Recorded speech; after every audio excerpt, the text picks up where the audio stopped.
Le damos a todos ustedes la bienvenida a estas conferencias que se realizan aquí en el Centro de Enseñanzas Uriel, y todos los que nos pueden ver a través de la página web también sean bienvenidos. Como siempre, nosotros a través de esta conferencia tratamos de llegar a los corazones y a la conciencia de todos los seres humanos, y de esta manera entregarle un conocimiento que le permita conocer muchas realidades que nos oculta muchas veces la ciencia, la religión y todos estos estudios que nosotros realizamos a través del lazo de nuestra existencia. Siempre se ha afirmado que desde el primer instante en que se descubrió aquí el América, los españoles, ellos nos trajo religión, nos trajo una cultura y nos implantó una forma de vida. Los indígenas pues vivían de forma natural, veían el oro como algo normal, no lo veían como un elemento de riqueza y de poder, sino como un elemento natural. Pero la cultura europea tomaban el oro como un elemento de riqueza y llegó entonces a una región rica y enriqueció a muchas familias. Lleno de buena, digámoslo así, de buena voluntad, ellos nos dio el cristianismo, nos implantó las religiones, la Iglesia católica, y prácticamente nuestra cultura acá en Sudamérica, en Norteamérica, la religión que más predomina es la católica. Siempre en todo ser humano hay un estado de rebeldía y pues se fue dividiendo las religiones de tal manera que surgió otras religiones.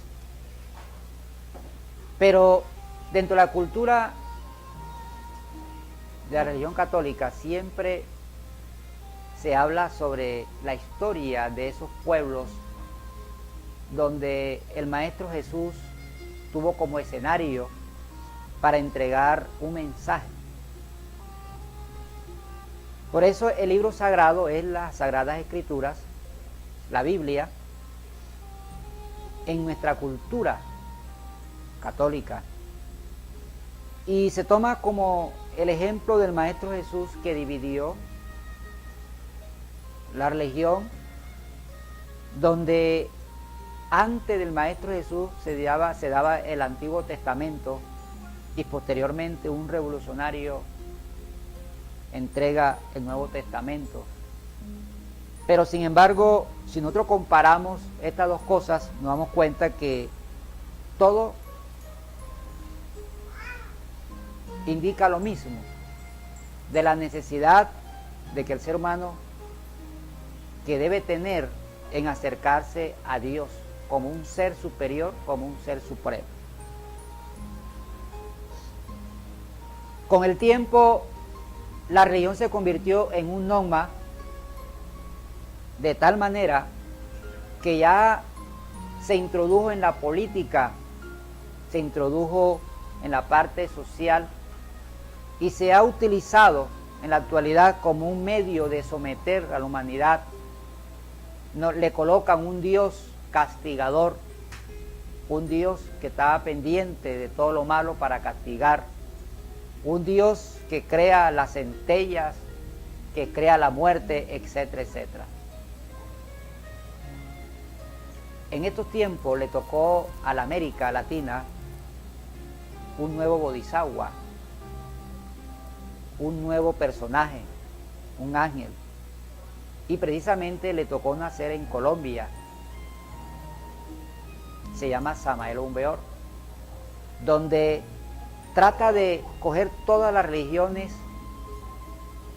y acoplar, reintegrar la cultura católica con la cultura de lo antiguo, porque en ambas tiene pues el conocimiento de la redención. Lo que es que nos dividió. En el catolicismo está la enseñanza del Maestro Jesús. En el budismo está la enseñanza también de ese Cristo. En un lenguaje diferente, pero que todo contiene lo mismo.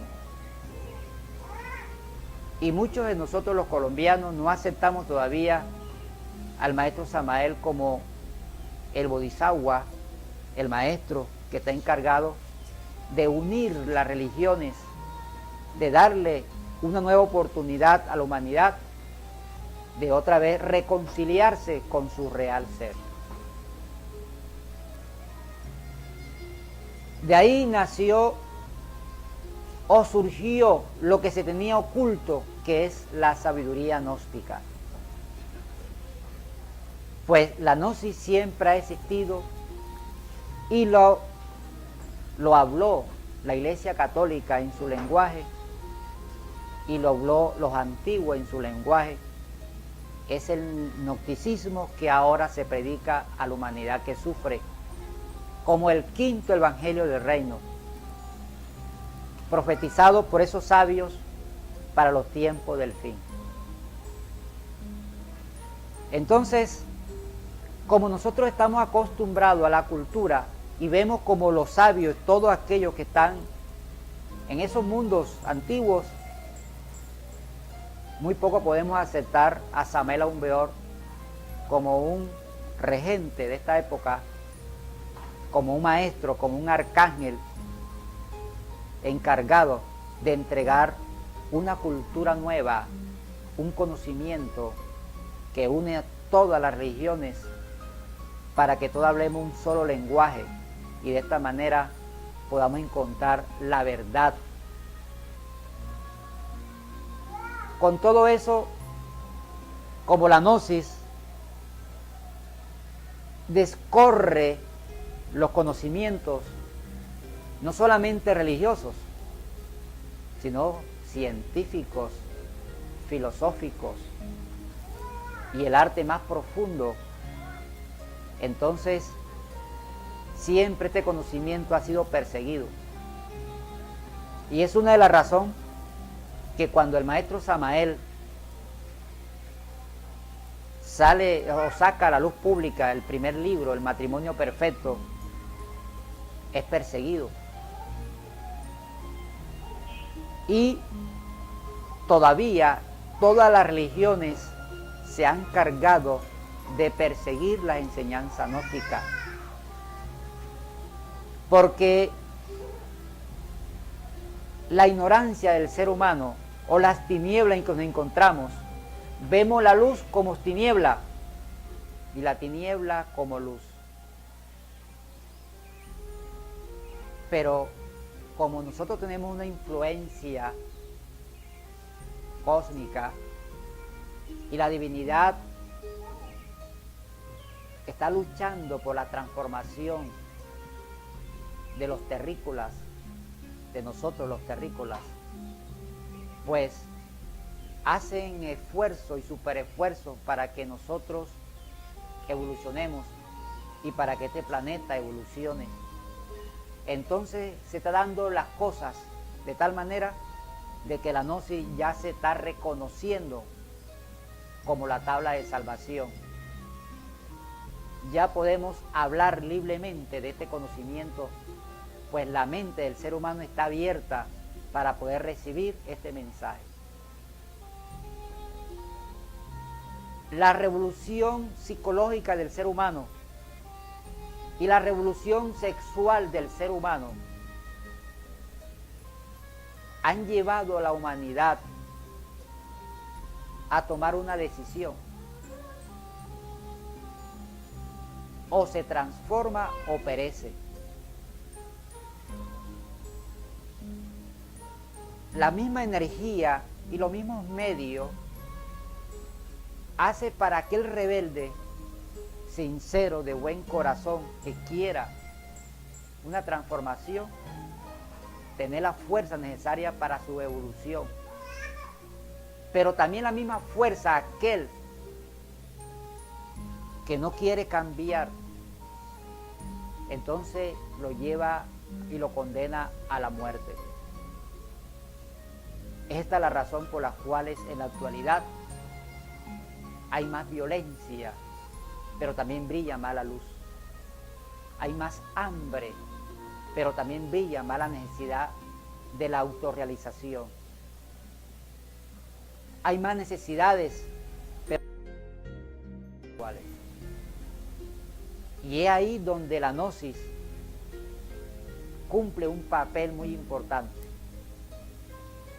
en llevar la luz. El maestro Samael, todo lo que está escrito a través de los libros, en esta o en las otras culturas, lo enfatiza únicamente en 3 aspectos. Y lo llama la revolución de la conciencia.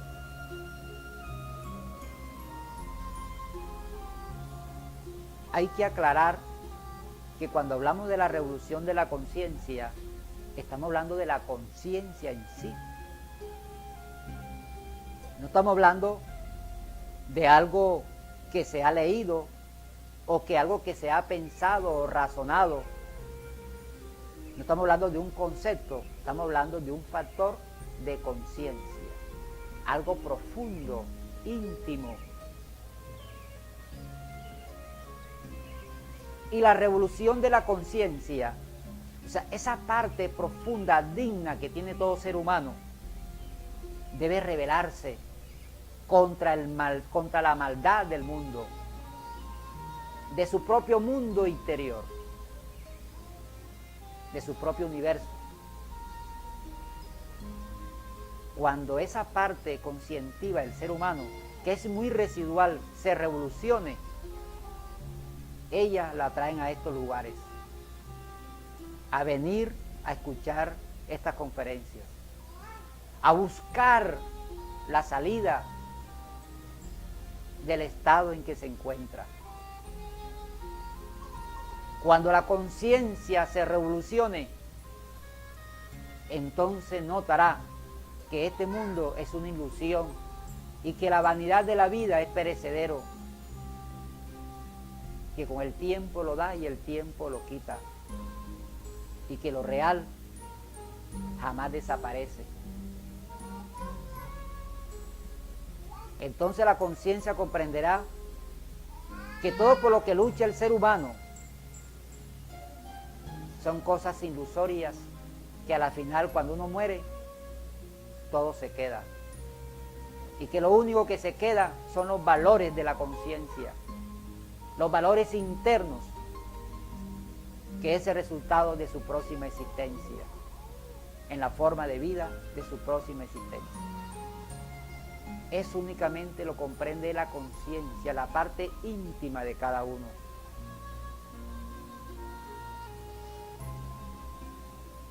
El maestro entrega una clave maravillosa, los 3 factores de esa revolución, que debe estar equilibrada.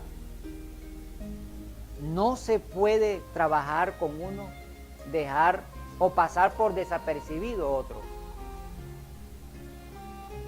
Debe estar equilibrado, porque a través de esos 3 factores que representa la ley del 3, es que se puede crear cosas nuevas en nuestra existencia y en la próxima existencia, y cosas nuevas para mí mismo y para las demás personas.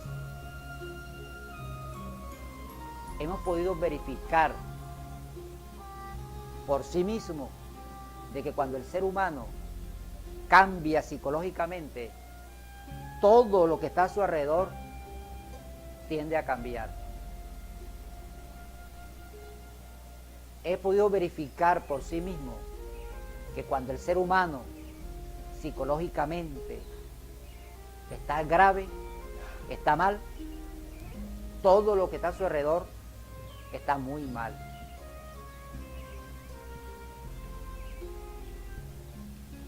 Eso significa que la gnosis no es para creer. La gnosis es para vivirla y evidenciar los resultados que le ofrece esta enseñanza que deja el venerable maestro Samael Aun Weor. Él enseña que uno de los factores es morir. Y todos los estudiantes gnósticos predican ese morir. Predicamos ese morir. Y muchos sabemos cuál es el procedimiento, pero muy pocos de nosotros hemos comprendido ese procedimiento. Una cosa es saber y otra cosa es comprender. Porque el saber es de la mente y la comprensión es de la conciencia. Cuando ese conocimiento llega a la conciencia, ella se revela y trabaja en la desintegración del ego, en el morir. El maestro afirma que la conciencia es como una esfera. Es como una esfera. Pero esa esfera está contaminada con una cantidad de yo, de agregado. Yo tomo, yo sé, yo no sé, yo fumo, yo soy hermoso, soy bonito, yo soy así, soy amable, yo soy bueno, yo voy para el cielo, yo creo en Dios. Todo eso es manifestación del yo. Yo soy de este grupo, yo soy del otro grupo, yo sé, yo no sé. Yo tengo mi casa, yo tengo mi carro. Es lo que se llama la vida, la horizontal de la vida, donde se manifiesta el yo. Y rebelarse contra eso no es fácil. Por eso es que la conciencia está atrapada en el yo. Es difícil encontrar a alguien que se rebele contra la vida, contra el yo. Se ha personificado tanto en nosotros que creemos que el yo es realmente, que el es nuestros pensamientos y no del yo. Nuestros ideales son de nosotros y jamás nos separamos que de un yo. Solamente la conciencia es la que puede lograr esa separación, esa luz que mora en cada uno de nosotros. Por eso, una cosa es saber la muerte de sí mismo, el morir, y otra cosa es comprender la necesidad de morir. Para nosotros poder cambiar, tenemos que morir. No entendamos la muerte de este cuerpo físico, porque así muere el cuerpo físico, igual la gente no cambia. Estamos hablando de una muerte psicológica, la muerte del yo. Y para que el yo muera, para que el mí mismo pueda desintegrarse en nosotros, tiene que haber un trabajo extraordinario. Siempre en toda la cultura la han enseñado los maestros. En la Iglesia Católica ahí surgió grandes maestros. También hablaba de la muerte del ego, del yo, en su lenguaje. Igual los indígenas, la cultura azteca hablan de la muerte del yo, del mí mismo. Los arhuacos que todavía están vigentes hablan de la muerte del yo.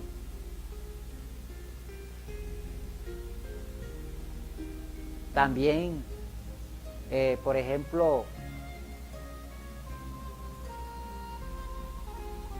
el budismo habla de la muerte del yo. O sea que el ser humano no se puede transformar si no se muere el yo. Fíjese que la serpiente, ella con el tiempo crea una capa que le hace daño y no le permite desplazarse libremente. Ella tiene que despojarse de esa capa. Y ella constantemente, en un tiempo, ella se despoja de la capa y es libre. Y ahí queda, por otro lado, el cascarón de la serpiente vieja. De igual manera, nosotros tenemos que despojarnos de esa capa del yo para que surja ese nuevo ser en cada uno de nosotros, para que la conciencia brille, resplandezca en los seres humanos.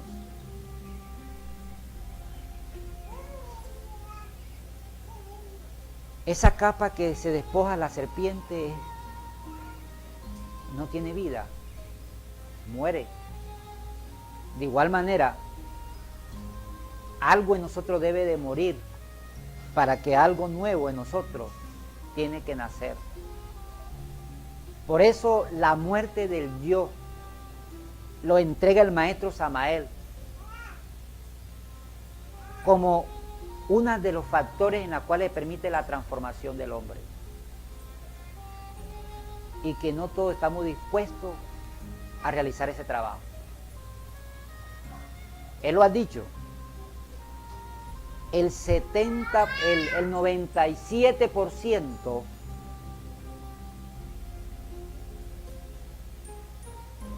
de nuestra conciencia está embotellada en el yo.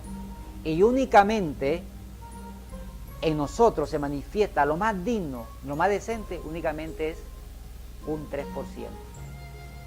Repito, el 97% está embotellado en el yo. Es normal que el ser humano no quiera cambiar. Es normal que la humanidad esté yendo en violencia, que haya muerte. Es normal que haya homosexualismo, prostitución. ¿Por qué? Porque el 97% predomina el yo. Y es normal que el mundo se llene de religiones, pero mientras existe el yo, nunca va a haber solución de los problemas de la humanidad, aunque esté cargado de religiones. Entonces hay que desintegrar el yo, el ego, para poder evidenciar lo real de esta existencia. Habla el maestro de la autoobservación como un medio para poder descubrir el ego. El maestro Ravolú nos enseñó también de la muerte en marcha. Algunos rechazan esto, la muerte en marcha, otros lo toman. Pero nosotros, ¿quiénes somos para rechazar o quitar o coger si estamos cargados de egos? La gente se dedica a decir, no, que esto sí, pero repito, no somos nadie para poder rechazar o quitar o poner algo que no sabemos, que sencillamente tenemos que practicar a ver, tener certeza que hay desierto o que no hay desierto en él. Igual hay personas que se ponen a juzgar, a criticar la gnosis sin saber qué es. sin tener certeza que hay de verdad en todo, sencillamente basado a lo que dicen, a lo que le han dicho, a lo que ha leído, pero otros toman cualquier concepto de un libro o que ve por internet y lo ven como algo real, sin antes comprobar si realmente que hay de cierto en todo eso. O sea, la gnosis es más revolucionaria, como dice por ahí, no come de cuento. Tratamos de evidenciar directamente que hay de verdad en todo lo que está ahí, lo que indica. Y si se habla de que hay que morir en mí mismo, hay que comprobar que hay de cierto en todo eso. Y cuando la gente hace la práctica y comprueba, entonces va a tener la certeza y va a hablar con autoridad de eso, y no porque le escribió, porque le dijeron, porque leyó, sino porque lo ha vivido en sí mismo. Pero hay un problema que precisamente estábamos hablando el grupo en la desintegración del yo, es que la mente jamás podrá desintegrar el ego. Porque precisamente el lugar donde está guardado el ego, el lugar donde se gesta los agregados, es la mente. Y como dice por ahí, perro no come perro. ¿O usted ha visto algún perro comiendo segundo perro? Ellos se dan muela, pero no se comen entre sí. El ego no puede desintegrar el ego. Puede justificarlo, rotularlo, pero jamás podrá eliminarlo. Solamente la conciencia, esa parte que se revoluciona, es la que tiene la capacidad de desintegrar el ego. ¿Y en qué momento podemos desintegrarlo? Cuando participa la conciencia en nosotros. Si nosotros estamos haciendo una autoobservación, seamos conscientes de lo que estamos haciendo. El maestro habla, por ejemplo, el caso de la tauromaquia, que aquí lo hablamos, que para desintegrar el toro, para matar el toro que representa el ego, primero pasa por una etapa de picadores, después banderilla y después de muerte. Hablando místicamente, los picadores representan la autoobservación, la muerte en marcha. O sea, si el ser humano no se olvida de sí mismo durante el día, en sus actividades diarias, no se olvida de sí mismo, de su chispa divina y su real ser, es consciente tanto en sus emociones, en su mente, en su instinto, en las tres mentes, es consciente de lo que se está haciendo, en ese instante le da oportunidad a la conciencia que participe. Ella va a descubrir todo lo que entra en el instante. No le da tiempo a que el ego se alimente, le quita fuerza al ego. Eso se llama picadores. Pero ahí no muere el toro. No vamos a creer que porque nos autoobservamos, porque hacemos una muerte en marcha, ya desintegramos el ego. No. Ahí el toro no muere. Se le quita fuerza. Tiene la capacidad de poderlo manipular, pero no desaparece el ego. La ira continúa. El odio continúa. El miedo continúa. Tiene que haber algo más especial todavía. Viene la segunda etapa, que es banderillero, donde ya el tipo, el aprendiz, nosotros, va de pie y se va a afrontar directamente a la bestia. Y ahí se le quita más fuerza todavía. Ahí entra lo que se llama la meditación. Es ahí el problema de los discípulos.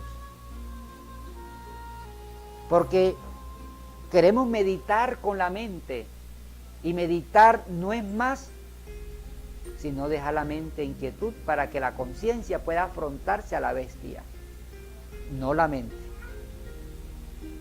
Cuando la mente está complicada y empieza a recordar escenas supuestamente del ego, repito, perro no come perro. Fuera de la actividad mental es cuando actúa la conciencia, y ella es la que tiene la capacidad de poder comprender, visualizar en todos los recovecos de la mente, en todos los niveles de la mente, ir, escudriñar los rincones más profundos de la caverna interior tenebrosa, sacar del toril esa bestia, poder evidenciarla cómo actúa y quitarle fuerza a ese animal. Se doblega ese animal, nuestro propio ego. Una vez le dije a un hermano que el maestro Samael, él le enseña que nosotros, los discípulos, debemos crear centros de meditación para entrenar a los discípulos, por lo menos, cómo meditar, relajarse, cosa que no es fácil individualmente en las casas. Por lo menos cuando alguien se entrena en esto, pues ya tiene mayor facilidad para que sea la conciencia que haga el trabajo de desintegración del ego. Muchos nos quedamos con la autoobservación y la muerte en marcha como un aliciente de cambio, pero jamás cambia. Lo que debemos ser más profundo, y dice el maestro, si el agua no hierve a 100 grados, no se desintegra lo que se debe desintegrar. El oro hay que someterlo en el fuego para purificarlo. Solamente en las meditaciones profundas es que se puede descubrir el ego, estudiarlo profundamente, comprenderlo, y luego pedirle ayuda, asistencia de la Madre Divina para que desintegre un ego antes estudiado y comprendido profundamente. Eso no se desintegra porque yo creo en Dios, o porque Cristo me salvó, o porque me lee los libros del Maestro, etcétera, etcétera, etcétera. Es un trabajo profundo, en profunda meditación. Por eso tenemos que crear la disciplina de la meditación en nosotros, individual. Él dice, este camino de la transformación se requiere de un padecimiento voluntario. No es fácil. Uno prefiere luchar contra la humanidad, pero difícil, prefiere luchar contra sí mismo. Mientras no le da participación a la conciencia en esa meditación, nunca habrá meditación. Sencillamente la mente puede rotular, se puede arrepentir, le puede pedir a la madre, pero no se desintegra nada. Porque la mente participa es el ego. Luego viene la tercera etapa, cuando ya el torero sale a lucirse ante la...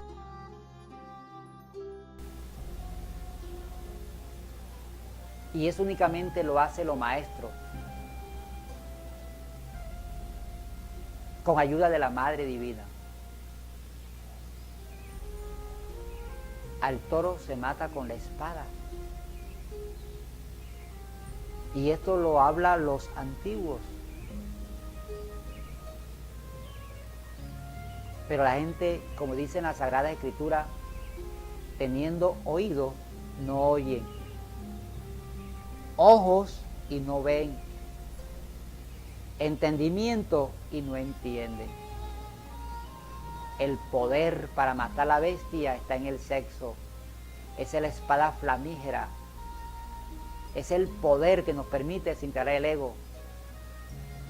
Por eso el maestro no se equivoca. 3 factores: morir, nacer y el amor, el sacrificio por la humanidad que sufre. El ego muere en la transmutación sexual con el poder sexual. Ay de aquellos que forniquen, en vez de ir riéndose debería ir llorando, porque está botando la posibilidad de cambiar. O a veces que creemos que vamos a cambiar porque le pedimos a Dios, porque creemos que somos buenos. Es que para hacer el trabajo se requiere tener los pantalones bien puestos, de una revolución bien dada, consciente.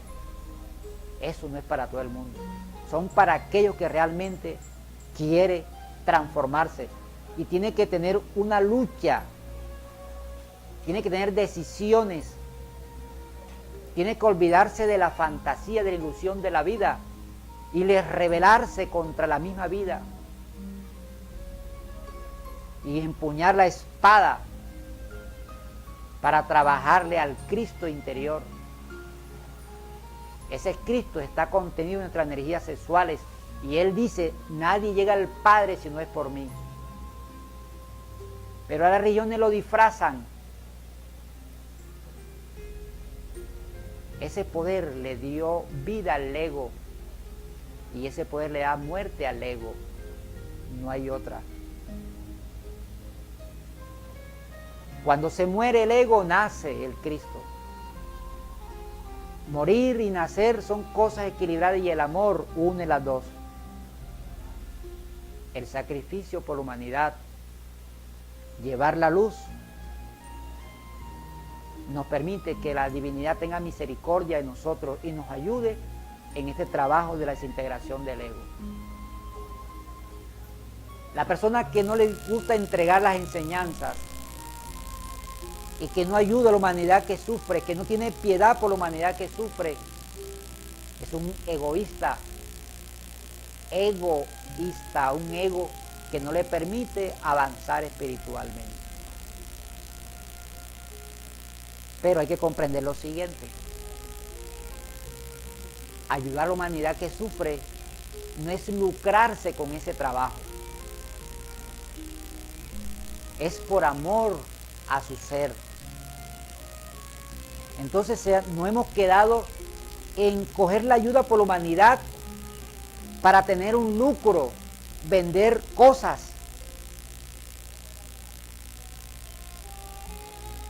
para vender libros, para vender folletos, para vender medicina, para vender perfume y cosas raras. Falto de amor.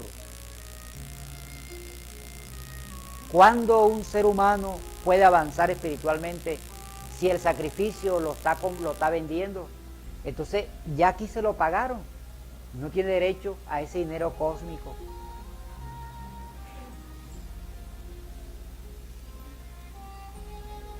Yo siempre, o nosotros aquí la familia, Uriel, a través de la radio hemos enfatizado que todos aquellos que estén dispuestos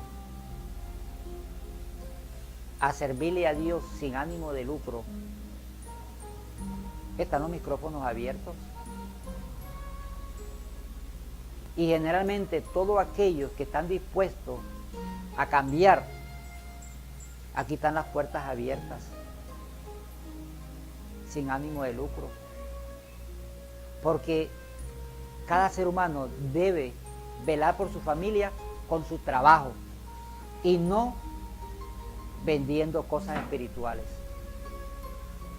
Cada quien debe aprender a velar por su familia.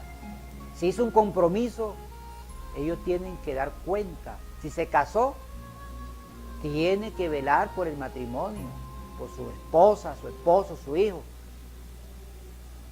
Para eso se comprometió, es un compromiso.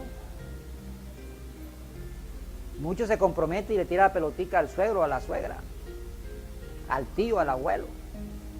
¿Para qué se meten en esos líos? Debe asumir su responsabilidad como tal y no hacer negocio con las cosas espirituales. Entonces quiere sostener la familia con las cosas espirituales. podrán avanzar, porque ese estado interno no le permite el crecimiento espiritual, porque es egoísta. La divinidad le aporta a la humanidad todas las cosas necesarias. Él no te cobra por la luz que te da día a día. Él no te cobra por el agua que tomas. Sin embargo, la gente se hace dueña del agua. Él te dio la tierra para que lo siembre y se hace dueño la gente de la tierra, cosa que no le pertenece. La gente lucha y se cree dueño de las cosas que no son de ella, que no nos pertenece. Y por eso decimos mi casa, mi carro. El complejo de más es del yo. Entonces la Sagrada Escritura dice, es más fácil que entre un camello por el ojo de una aguja que un rico, el que tiene el complejo de más. Estamos cargados de más al reino de Dios. La gente piensa que es rico de billete. No, literalmente la gente interpreta así. Estamos hablando de la riqueza del más, del yo, del cargado de ego que tenemos. Mientras nosotros exista esa cuestión del más, seremos esos ricos que habla la Sagrada Escritura, que no alcanzaríamos ese reino de Dios. Bueno, es todo por hoy. Si alguno de ustedes tiene alguna inquietud relacionada a este tema, bien puede hacerla. Si alguien quiere dar algún aporte cortico, pueden hacerlo. Están libres.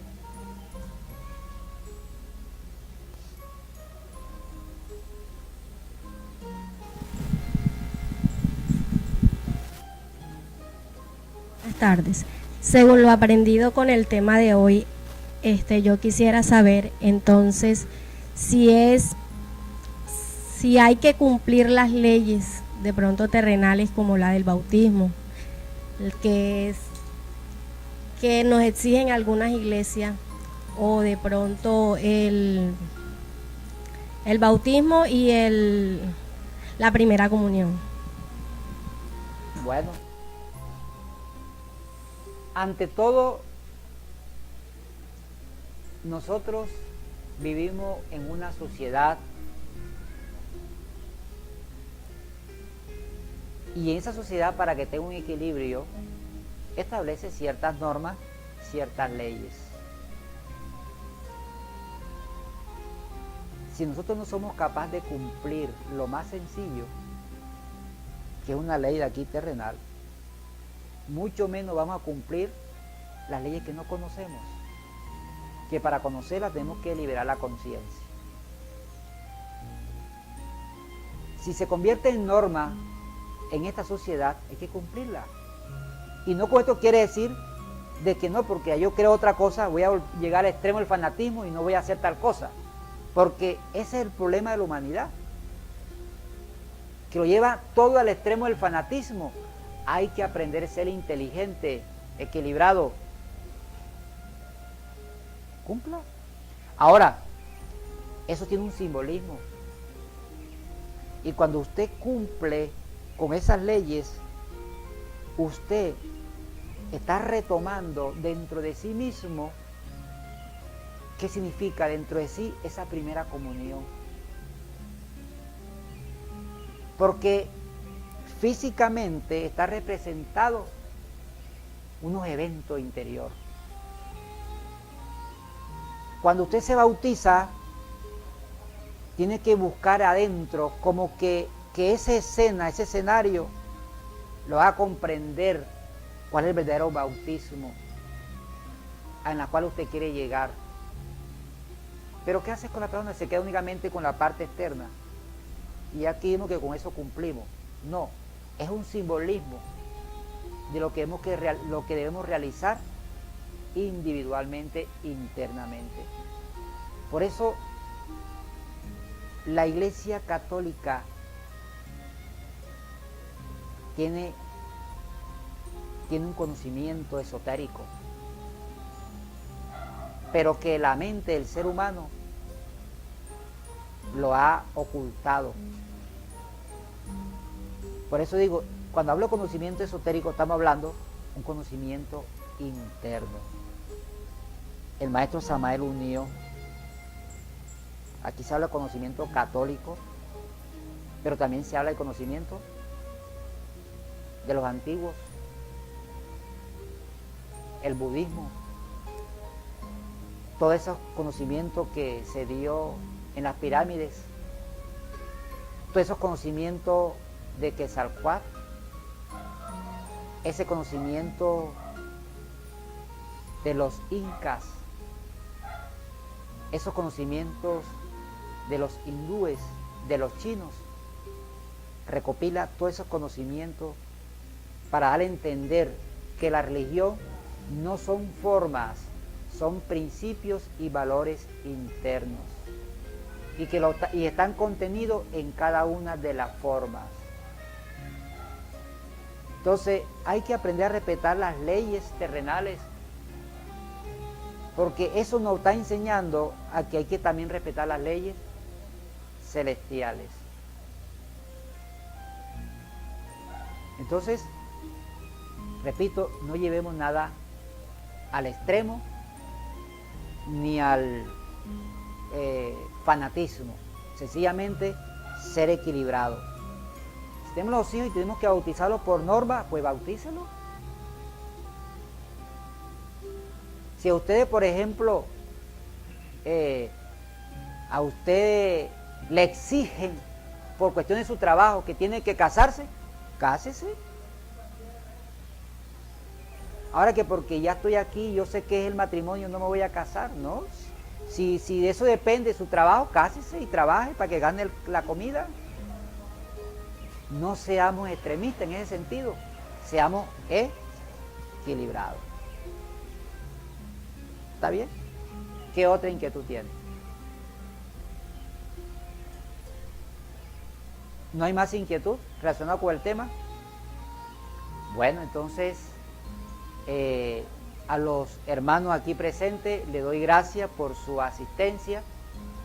Espero que el tema del día de hoy pues le permita reflexionar y motivarlo a sentir fuerza para seguir luchando contra sí mismo. Y a los que nos sintoniza por la internet, de igual manera, gracias por permitirnos entrar en sus hogares. Dios me lo bendiga, me lo llene de luz y sabiduría para comprender esto en lo más profundo de su conciencia. Para todos, paz inverencial.